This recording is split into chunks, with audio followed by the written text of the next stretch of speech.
Hi, this is John breaking in real quick just to apologize for the audio quality on my track specifically. We were trying to fit some more recording in while I was on the move, and I guess we're just going to have to figure out a different system next time. My old laptop just isn't going to pull it.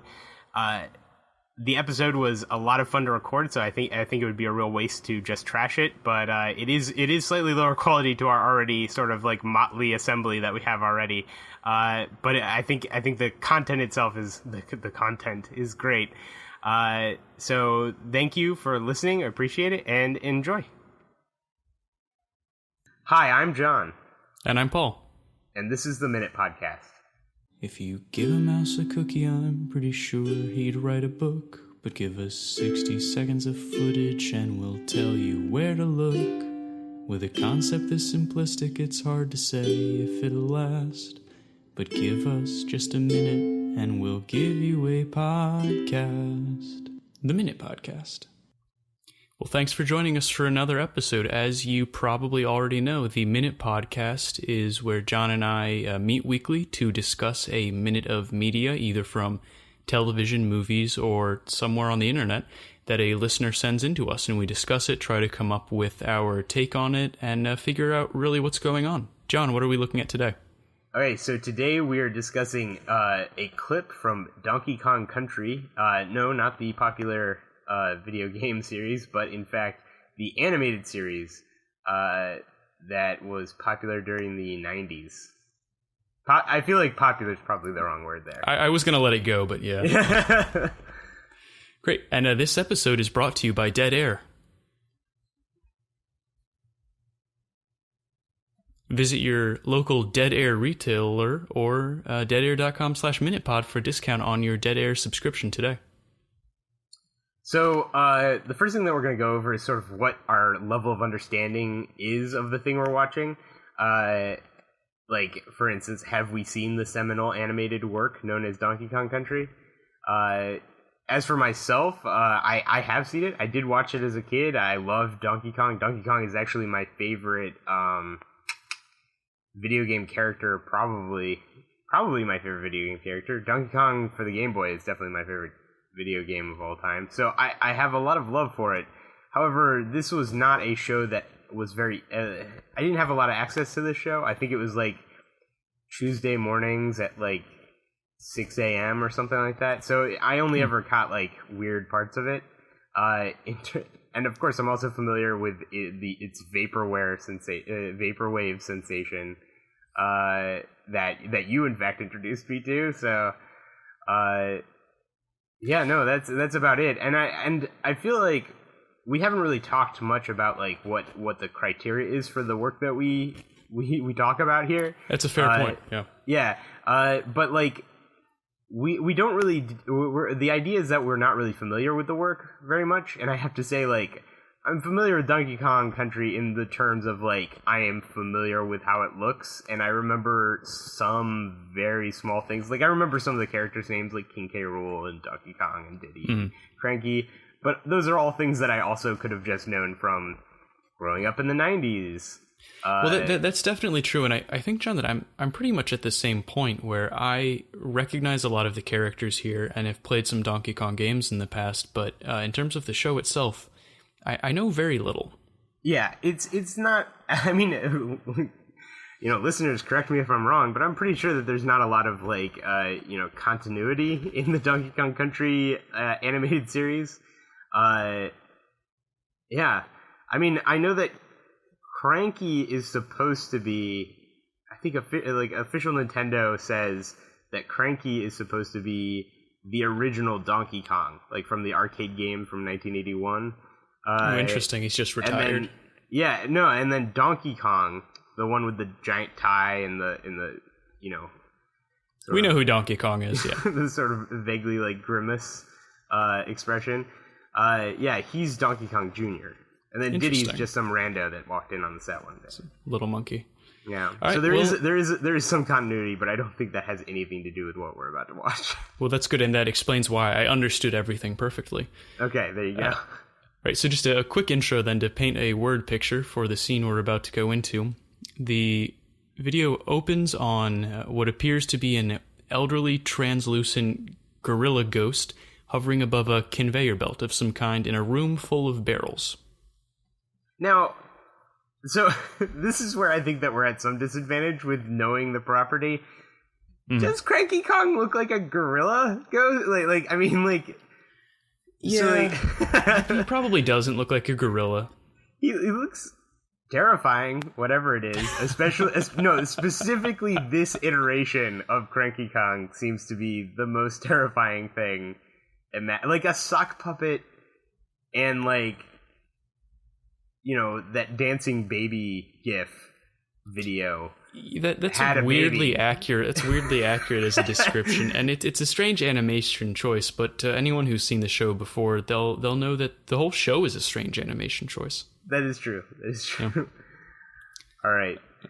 So, are we going to get into sort of like a reading here? Do you want to do a reading? I think we should. Yeah, it seems like a good idea. All right. I think I'll play the titular Cranky Kong.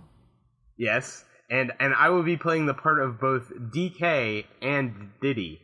I don't believe there's no other speaking parts other than that. Just so I will be those both three. Donkey Kong and Diddy Kong. I will try my best to make them seem distinguishable. All right. Let's get into it then. Let's begin. All right. So to set the scene, there's a ghost of Cranky Kong hovering above what looks like just a barrel on a conveyor belt, and that is all we know. And it seems to be in a barrel factory, I assume. I don't know. There seems to be barrels all over the place. Well, we'll get into it. Yeah. Okay. So, you see, Cranky, all you gotta do is push the rocket delivery button. I'm just a hologram. That makes two of us. Using the crystal. Diddy, push the big red button. He can't. You can be here. You can be there. Anywhere. You can go any place you want to go. Don't you know? You're just an image of yourself floating in the air. Can't lift a thing. Can't even comb your hair. A hologram is like a telegram. You can send it anywhere, but you never go nowhere. You gotta realize your limitation when you're just thin air. Cause Gru is a king. Hold on there, I'm not finished. Now where was I? Oh yeah. You can't peel bananas that you want to eat. You can't feel the ground with your own 2 feet. You can't even eat bananas. No, how many times do I gotta tell ya? You got rum. A hologram is like a telegram. You can send it anywhere, but you're not really there. You can't touch anything. How much longer should I sing? Don't you understand that holograms can't push red buttons? King K. Rool's attack. And scene. Lovely. We didn't mention that Cranky Kong is supposed to be singing there a little bit, but without the full accompaniment and the dance moves, I figured it was better just to go spoken word. I want to say I'm going to try hard to somehow get some of that music in there. Not the singing, but like the thumping, just a little bit into post. The EDM music, yeah, just a little bit, just a taste. God, it is just the strangest thing. Okay, it is. Well, what can we say about this, John? What's happening during this weird vocal exchange, this weird song? So I'd like to pause it first. This is obviously one of those 90s PSAs that are required by cartoons to warrant the fact that they're not just trying to sell kids toys. They're also trying to teach you something. Okay. And the very sort of like Mr. Rogers-y sort of lesson that we're learning here is that holograms are incapable of physical manifestations and manipulation of their environment, and that you can't in fact touch. I feel like holograms come up a lot in the show. I don't know. I don't know if that's true or not. You're the resident expert. Out of all four episodes that we have of this, yes,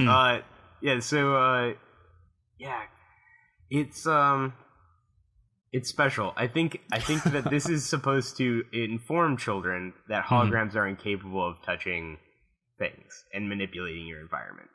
All right, so we'll call that one potential lesson of the segment here. Now, the first thing that I noticed, John, is that Donkey Kong appears to be trapped in a barrel. Was that the impression you got as well? I'm not really sure. He is. Well, okay, we at least know that Donkey Kong's head is in this barrel. True. Or at least his eye is in this barrel, because there is a crack in the barrel and we see its blinking eye. So either animated head. The barrel seems very small for Donkey Kong. So I guess it is true that it would be trapped in there. But he does seem to have a plan. I'm not really sure what the plan is. Is he supposed to... Like, is he going to launch out of the barrel? That's something from the games. But there's no buttons required. Well, I guess there is the controller, isn't there? It's getting a little meta if Cranky has to push a A button to launch Donkey out of the barrel he's trapped in. Clap if you believe! All right, so some other things that I noticed. Donkey Kong seems very upset about the fact that holograms cannot eat bananas. Did you get that sense as well? I did. I also have an argument against that. I feel like this may be a PSA, but I think that they get a lot of information wrong about holograms. First off, holograms can do everything that he described that they couldn't do. It's just that they can't do it. They can visually do it. The person sending the hologram can eat a banana and peel a banana. They're more than capable of doing that. Well, they can eat holographic bananas. Exactly. They just can't do it remotely. Like, interesting. You can't. So like, I feel like there needs to be some like subtext in here. Like maybe at the end, like, technically holograms cannot manifest in physical locations remotely. However, you can in fact view a hologram eating a banana or touching the ground. Why was he floating? If this is a hologram, why is he floating in the air? Potentially, he should be standing someplace. Like, is he floating and then it's recording the hologram and then of him floating? It's really all very unclear, but it raises the question for me of how do monkeys, excuse me, or gorillas have this hologram technology, first of all? And then how does Donkey Kong, who is he's the hero of these sort of monkeys. I'm not sure if he's their leader in any real way, but he doesn't understand this basic monkey technology. And on top of that, this scene also posits that their society not only has, but also... So they have telegrams, but beyond that, they're some sort of antiquated form of technology. And yet they're still heavily reliant on barrels. And I just don't understand... What is this world that we have a window into here? Well, I mean, I feel like maybe it's that barrels have just a different use in this world. I mean, it's obviously, maybe does Donkey Kong sleep in the barrel? Is this like... I mean, again, like, is this a rocket? Is it supposed to be a barrel that's a rocket? They just didn't want to make that asset? Like, they just didn't want to have to 3D model a rocket? I mean, that's entirely possible. Maybe it was also easier to animate the holograms as floating, but that doesn't make any sense at all. No, because Cranky probably isn't floating unless why aren't we talking about this levitation technology that the monkeys have and the apes and monkeys have managed to, create? I mean, that's a fair question, but circling back to the topic of rockets and barrels. Yes. So Donkey asks Cranky to push the rocket delivery button in a room full of barrels. So does that mean that these are rockets disguised as barrels, or the rocket is the delivery mechanism for these barrels? So are we getting back to drones and delivery methods and like Amazon somehow rolling? It all comes back to it, John. Yeah, obviously, like there are some heavy, like it's commentary on our modern society and our obsession with procuring material goods as quickly as possible, and some obvious undertones. Yeah. In this case, barrels full of gorillas, apparently. And yeah, I mean, what can you even say about that? What? Okay, so to get away from the deeper philosophical questions here, which we are not qualified to answer. No, certainly not. Cranky's dancing, yes, was a little bit intense. How would you describe it? I would say, well, it felt like, so Are you familiar with the what is it? The British form of dancing known as Morris dancing? Is it called Morris dancing? No, I don't think I am. Morris dancing. It involves dancing with like bells on your legs and like a stick that I think you hit against something. I don't know. Huh. It's a folk dance, I think, or a traditional form of dancing in the UK. And it seemed reminiscent to that? It did. It felt sort of like Morris dancing to me. There was a lot of arms waving around. I feel like if you had two sticks in them, they'd be hitting one another. Oh, could be. Yeah. Yeah, and he certainly was moving his legs. Okay, another question. This might be a little too deep for this. Does it count as dancing if you're floating?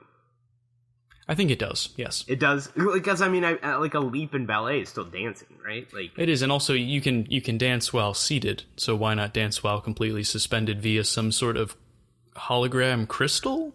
I'm not entirely sure. I agree with you that you can dance while seating, but I am willing to cede that in order to move forward, so that we don't get bogged down in the technical details of something completely unrelated.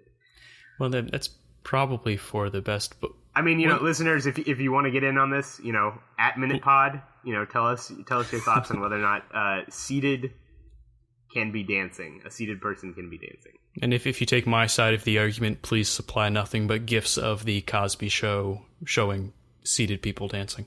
That just sounds depressing. Well, that's fair.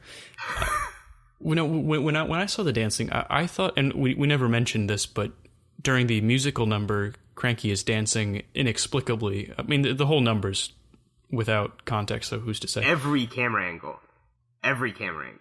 Mm-hmm. They love the fact that the camera is in fact an object in 3D space, so they can just like zip it around wherever the hell they want. Move it at random. Yeah, and you get to see all of the random barrels piled around in this one room.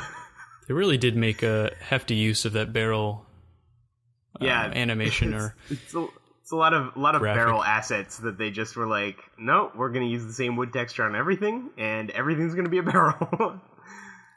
But I thought it looked sort of like the Walk Like an Egyptian dance if you only took one out of every 4 or 5 frames and used it, because he's very jerky. Oh, yes. I mean, maybe that has to do with the hologram technology, though. Maybe it's unfair for me to, True. Maybe in world that makes a lot of sense. I mean, it could also be that maybe this is a point where we can talk about some of the animation. Like his mouth opening and closing is a horrifying black void that actually like clips out into like nothingness at certain points because of like some weird like clipping in the back of the throat. And his mouth also is where the sock puppet-esqueness of it comes from, in my mind. Like, his lips are way more heavily detailed than any other part of his body. I don't know why. More than they should be. Yes. Yeah. All right, so I'm hesitant to get too bogged down in the animation of this segment, because if you've never seen the show, go check it out for yourself. Yes. We cannot do it justice, and it would take years for us to really delve into how much this looks like a Windows 95 screensaver. Oh, yes. And the link, I will put the link in the show notes so you guys can check it out there. Excellent. So, John, how do you think that we got to this point in the show? What do you think led up to it? Why is Donkey in a barrel if he is in the barrel? Like, what the heck's happening? So, one of the beautiful things I think that coming at this from, like, the clip perspective, because this is not a part of, like, a whole episode that we went to, like, a certain minute of in the episode. This is just a clip that somebody sent us. Well, Robert sent us on YouTube, from YouTube. And we have no idea where this is in the show. This could be the end of the show. This could be the beginning of the show. It could even be the middle of the show. And I think what that means to me is that, there's a world of possibilities here. For instance, is this the first minute of this show? Like the kids just flick it on? Yeah. They have a theme tune and, beginning credits, and then bam, Cranky floating in space. Donkey Kong is speaking from inside of a barrel. And Diddy Kong is just floating around in a much crappier hologram than he seems to have a worse connection. Yeah, he does by far. Well, it's because he has a tail, and that interferes with the signal. I don't know if that's racist, John, but I think in world it's probably racist. Yeah, probably. Yeah. But I don't mind. He's a monkey. He's a ape. It's fine. It's not our world. So well, what do you think then, John? How did they get here? What is your best guess? Okay, I think that Donkey Kong maybe fell asleep in a barrel and then was trapped in there. Because this dude seems a little bit dense. Like, Donkey Kong does not seem to understand how the world works, and he definitely seems like the sort of, like, surfer dude personality that I'm familiar with from the 90s that would result in eating a bunch of bananas and falling asleep in a barrel, only to have the bad guy come and, like, just steal him in there. The major question I want to ask you, Paul, is why the hell is Cranky sending a hologram of himself to Donkey Kong? They live on an island. I'm pretty sure it's like a designated, like, you know, it's not a huge island as far as I can tell. No. You know, from memory at least. In fact, you have to go to multiple ones in order to, you know, complete any good game. And so why if Cranky Kong knows he has access, you know, is able to send himself by hologram, why wouldn't he just, like, if he has levitation powers, get over there that way? Why doesn't he drive? I mean, they have to have cars if they have. Why doesn't he take? I mean, the transit system that everyone in Donkey Kong Country has is, of course, the mining carts. True, which are they're efficient if not safe. Exactly.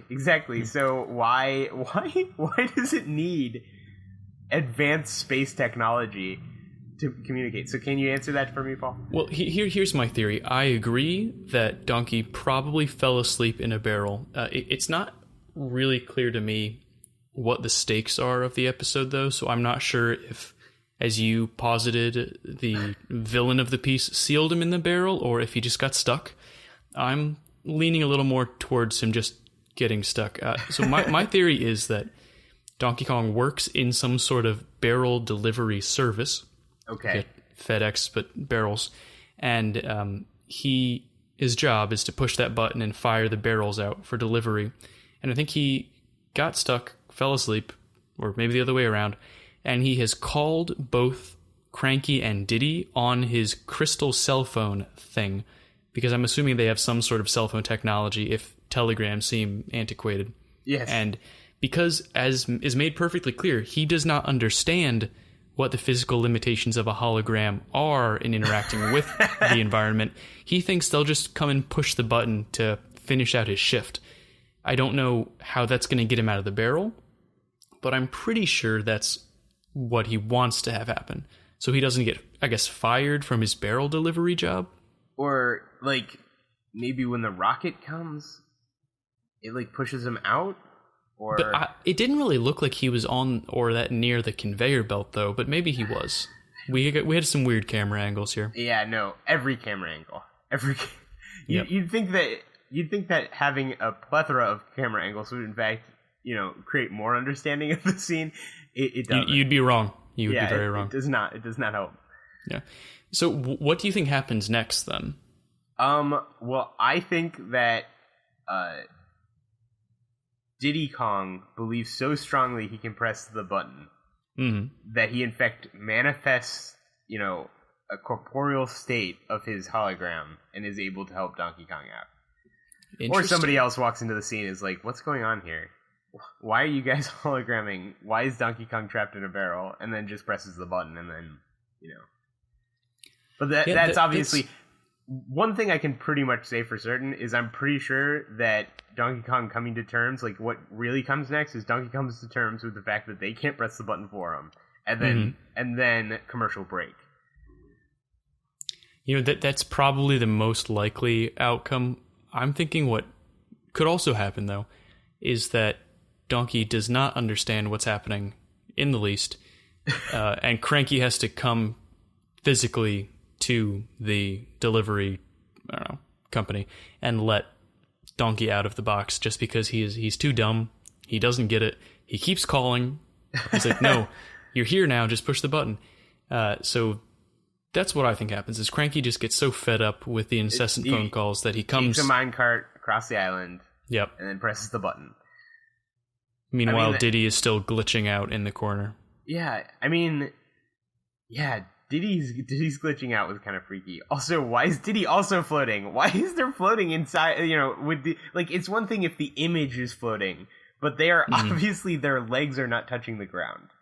Well, I think it's possible that they were seated on some sort of vine rather than a chair. Okay. And in front of, like, the calling station. Okay. So maybe they call... I don't remember how the furniture works in this world too much, but maybe they were in a hammock doing the phone call. I do feel like a hammock would feature heavily in this show. I feel like it would have to. Yeah, I feel like it'd be in, like, Donkey Kong and Diddy Kong, like, Gilligan and Skipper sort of style. You know what I mean? Yeah, I mean, speaking of things that feature heavily in the show, though, I'm not sure if it's fair to ask you, John, what you think the show is about, but if you had to approach it a little bit from what we've seen here, as opposed to what you remember from your childhood viewing, what do you think this show's really about? I think it's about it's a classic two crazy dudes and one straight guy, and the straight guy happens to be a really old man. That's just, comedy writing 101, right? Yeah, I don't remember the show well enough to say whether or not that's true, but that's a very plausible take on what this show's really about. I mean, it's clear that Cranky Kong seems to know very advanced technology. True. And Donkey Kong and Diddy seems to have, like, wandered into a hologram or projector of some hologram. Like he got stuck in a net in front of one, maybe? Exactly. Like dolphins. And yeah, what, you're not haunted by dolphin holograms all the time? No. No, John, I am not haunted by dolphin holograms all the time. No, but so he just wanders in like an idiot. And then Donkey Kong, he doesn't even fundamentally understand it, so much so that, like, we get this nice little PSA segment where we all learn about, the physical limitations of holograms. And I hope that you're pretty close to correct here. What I really want this show to be about is pretty similar.